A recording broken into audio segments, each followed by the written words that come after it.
Hi guys! ඔයාලා හැමෝටම සුබම සුබ වෙසක් මංගල්‍යයක් වේවා. ඔයාලා ඉතින් අද වීඩියෝ එක මොකක්ද කියලා කොහොමද දන්නවනේ. අද ඉතින් වෙසක් පොයේ දවසනේ. ඉතින් ඔන්න උදෙන්ම මම ආගමික කටයුතු ටික ඔක්කොම ඉවර කරලා දවල් තමයි මතක් වුණේ මට vlog එකක් කරන්න අද හොඳයි කියලා. ඉතින් මේ vlog එක පටන් ගන්න අද මඤ්ඤොක්ක දන්සලකින්. දවල් 12ට විතර අපේ ගෙවල් ගාව මඤ්ඤොක්ක දන්සලා තිබ්බා. අපි ඒකත් වැඳලා අපි මේ තුන් දෙනා අපේ ටුක් ටුක් එකේ යන්නේ දන්සල් වඳින්න. අපි හරියටම යන්නේ මෙහෙමයි කියලා මුකුත්ම ප්ලෑන් එකක් තිබුණේ නැහැ.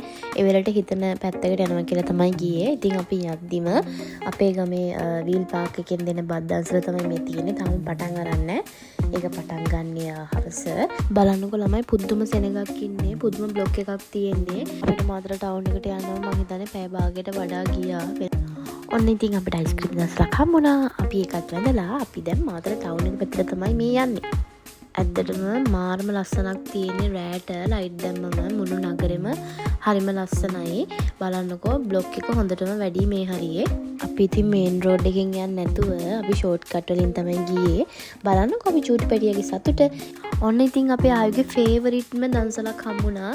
අපිට කොමඩු දන්සලක් හම්බුණා. අපි ඒකත් වැන්දා. අපිත් එක්ක අපේ නැන්දලාත් ආවා මේ දන්සල් වඳින්න යන්න. එයාලා ඉන්න දැන් පොලිමේ ඉන්නවා ඊළඟට. පේනවනේ ඉතින් දන්සල් වඳින්න ගියා කියලා මෙහෙමත් කොමඩු කනවද මං අහන්නේ. බලන්නකෝ අත් දෙකට දෙක ගානේ කීයක්ද. ඔන්න ඉතින් දැන් පළවෙනි වතාවට දන්සලට වැඳලා දෙවෙනි වතාවටත් දන්සලට වදින්න තමයි මේ දෙන සැරසෙන්නේ. පේනවනේ හිනාව. අද ඉතින් ලස්සන ගන්න. ඒ දෙවෙනි පාර වල ලස්සන කන් තියනවට නෙමෙයි කරන්නේ. ලස්සන කන් දෙවෙනි පාර තුන්වෙනි පාරේ. මේ ඉතින් අපේ පුංචි බබ්ලාගේ අයිස්ක්‍රීම් දන්සල ඒක තාම පටන් අරන් නැහැ. අපි ඒක පටන් ගන්නකන් ආයෙත් යනවා. ඔන්න ඉතින් අපිට හම්බුණා කිරිකෝපි දන්සලක්. අපි දැන් මේ කිරිකෝපි දන්සල වඳින ගමන් තමයි ඉන්නේ. අපේ චූටි පැටියත් හොඳට රස කර ඔක්කොම බිව්වා. ඒත් ඉතින් ආසාවෙන් තමයි මේ හැමදේම කරන්නේ. අපි දැන් යන්නේ බතීගම පැත්තට. ඒ පැත්තට යනවා කියන්නේ අද බතීගම කියන්නේ දික්වැල්ලේ මඩු බහිනවා. මඩු බහින බලන්න තමයි අපි දැන් මේ යන්නේ. යන අතරතුර දන්සල් තිබුණොත් ඔයාලට කියන්න. බලන්නකො මේ පරිසරයේ තියෙන ලස්සන. අපි බතීගමට ආවා.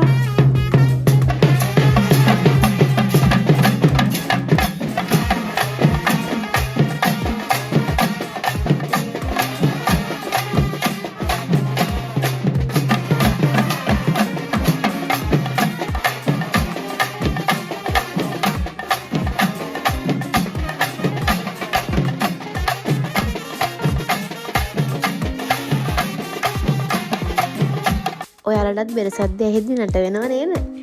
මේ කාවඩි තින් දකුණට ආවේනික කාවඩි වර්ගයක් මේ දවස්වල හැමතැනම වගේ මෙහෙම තියෙනවා. ඉතින් අපි මඩු බහිනවා බලලා මේ දැන් ලෑස්ති වෙන්නේ අපේ වෙසක් කලාපේ බලන්න යන්න. මේ සැරේ මාතර තමයි වෙසක් කලාපේ තිබුණේ. ඉතින් බලන්නකො ලස්සන බල්බ් දාලා මාරම ලස්සනයි. බලන් ඉන්න ඇත්තටම ආස හිතෙනවා. මාතර තොරන් මන් දන්න තරමින් 18ක් තියෙනවා කියලා කිව්වා. අපිට තොරන් 5ක් 6ක් වගේ තමයි බලන්න උනේ. මොකද ගොඩක් රෑ වෙනකන් අපේ ආයුත් එක්ක යන්න අමාරු නිසා. මේ තියෙන මාතර බෝධිය බලන්න කොච්චර ලස්සනද කියලා. අපි මේ යන අතරමඟ අපිට දන්සල් දෙක තුනක්ම හම්බුණා. මට ඒ වගේ වීඩියෝ කට් මුකුත්ම ගන්න බැරුණා. මොකද අපේ ආයු පොඩ්ඩක් රෑ වෙද්දි යනු නිරු ගන්න පටන් ගත්ත නිසා කොහොමරි සුබ් දන්සලක් ඒ වගේ ගොඩක් දන්සල් වලට අපිට හම්බුණා. අන්තිමේටම අපිට හම්බුණු දන්සල තමයි මෙන්න මේක බත් දන්සල. අපිට අලුතින් යාළුවෝ දෙන්නෙකුත් හම්බුණා. අපිට බතීගම ගියාට පස්සේ යාළුවත් ඇවිල්ලා හිටියා කාවඩි බලන්න. ඉතින් යාළුවත් එක්කම අපිත් ඊට පස්සේ ආවා.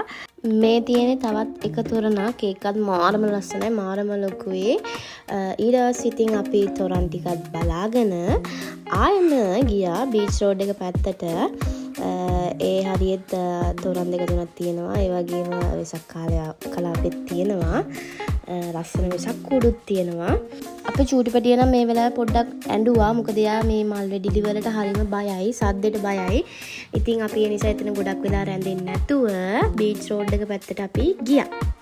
අපි මෙතනින් පිටත් වුණාට මාතර ටවුන් එකට, ඒ කියන්නේ බීච් රෝඩ් එකට යන්නම අපිට පැය භාගයක් විනාඩි 45ක් වගේ ගියා. මොකද ඒ තරම්ම ඒ හැම බ්ලොක් එක හොඳටම අපේ චූටි පැටිය පොඩ්ඩක් ලෙඩ වෙලා ඉන්නේ. ඒ නිසා වටපිටාවෙන් ඇහෙන සද්ද ගැන ඔයාලා වැඩි හිතන්න එපා.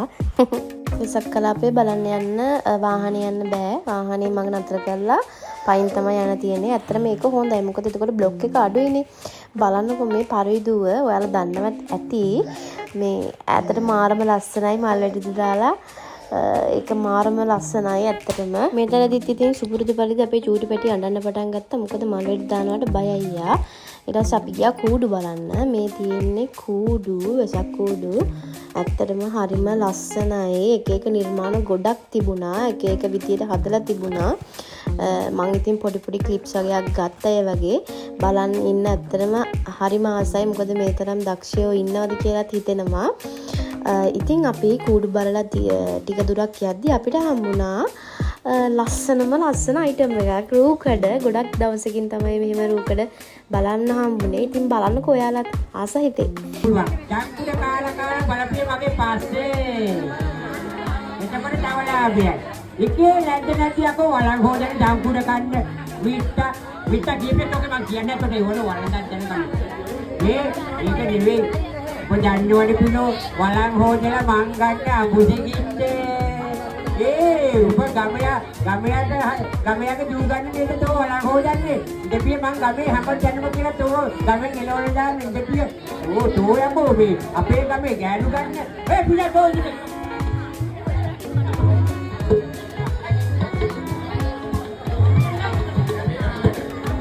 මාත් මේ අවුරුදු ගානකින් තමයි රූකඩ බලන්නේ. අපේ චූටි පැටියා නම් ඉස්සරම තමයි මේ රූකඩ බලන්නේ. ඉතින් බලන්නකො අපේ චූටි පැටිය ආසාවෙන් බලන් ඉන්නවා. ඇත්තටම ඉතින් අප්පච්චිලා වැඩිපුර මාතර දුවරට කියන කතාවේ බොරුවක් නෑ හැබැයි. අපි ඉතින් රූකඩත් බලලා ඉවරලා කූඩු ටිකත් බලලා ඉවරලා චූටි බඩගින්නක් ඇවිල්ලා අපි ගියා මොනවා හරි කන්න. අපි ඉතින් එතනින් කාලා දැන් ගොඩක් රැ වෙලා නිසා එහෙමම ගෙදර ගියා. ඉතින් අපේ බ්ලොග් එක බලපු හැමෝටම thank you. like කරන්න, comment කරන්න. bye.